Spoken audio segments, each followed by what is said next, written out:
Hello everyone, how are you doing? This is MD Tech here with another quick tutorial. In today's tutorial, I'm going to show you guys how to resolve if you're coming across an error on Google Chrome that says that the site cannot be reached.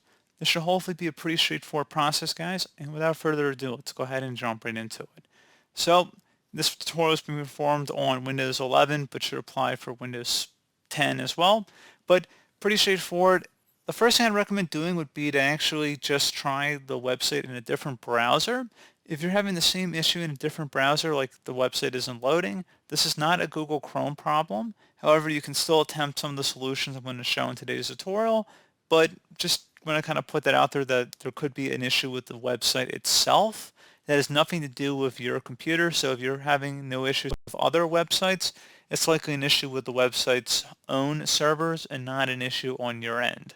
So if you're having an issue on your end, you find it's just having a problem with one particular browser, I'm going to show you guys how to resolve it. And we're going to start by opening up the search menu. Type in settings, best match, should come back with settings. Go ahead and open that up. You want to go down on this page to troubleshoot. Go ahead and left click on that and select other troubleshooters. Underneath most frequent and internet connections, go ahead and select the run button.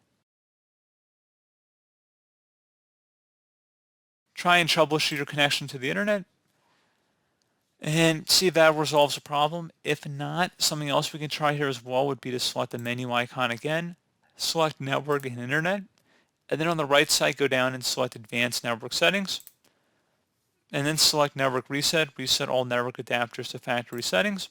This will remove and reinstall all of your network adapters and set other networking components back to their original settings. You might need to reinstall other networking software afterwards, such as VPN client software or virtual switches.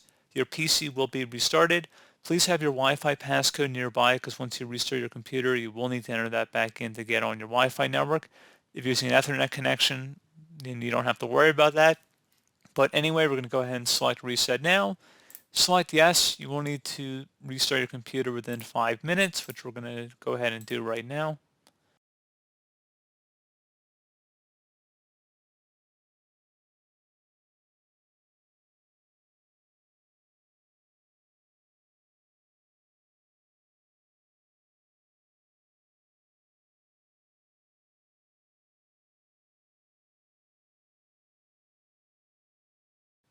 And hopefully that was able to resolve your problem. So, as always, thank you guys for watching this brief tutorial. Do hope I was able to help you out, and I do look forward to catching you all in the next tutorial. Goodbye.